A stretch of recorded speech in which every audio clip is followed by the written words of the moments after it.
Tading ibang hangad ning payago talaga ngunyan pag mining bandaya magsurit sa dati.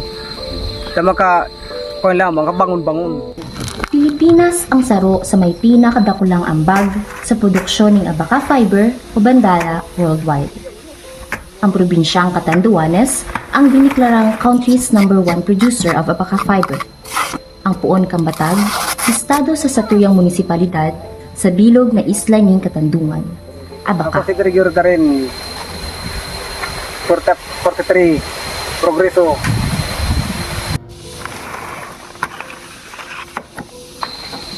Kumusta man po kuya ang kita sa bandala sa paghagpot ang tustos ng pagka-eskwela?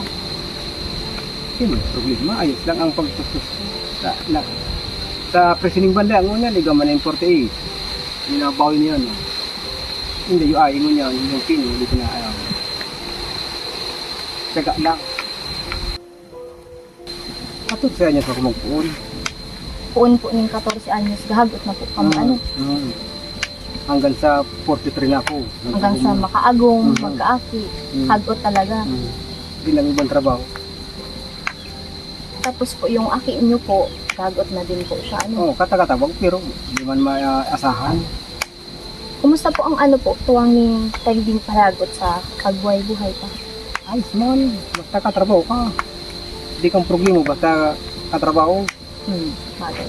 Pero kung di magtrabaho, di luwas. Di magigilibo.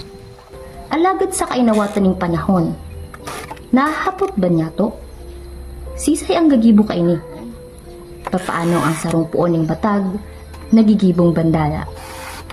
Alam mo ba kung painano? Ako, alam ko. Hari ini sa tiyaga, sakripisyo, ngalo, sinot, gutom, huyat, paghinguwa, asin pagkamuot, kan satong mga parago, kaya kita igwang bandala na pigaapod. Ang pagmamata ninda ning maaga, makapi para sa namainitan ang tulak. Pakatapos matukad na sa bukid, pag-abot duman, manakol sa katahawin ng bukid, patumbahon ang abaka asin susok niton. Kumustahon man yato ang satong mga paragot. Alog sa kung inano nato piga kumusta ang mga produkto kan abaka. Bistuhon taman ang satong mga paragot. Alog sa pagmigpid niya to sa mga manlain-lain na benepisyong pigatao kan abaka. Kaysa puro sa nakita, ayog ka ini.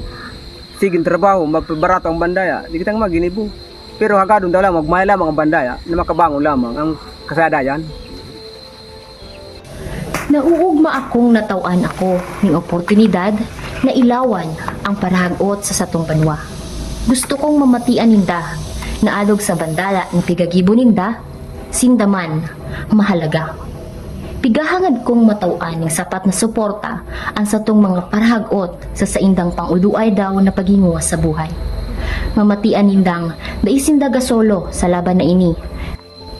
Ako si Binibining April Tanteo Tapel, gikan sa Sitio Tagbak, Barangay Progreso, and I am a proud daughter of a Paragot.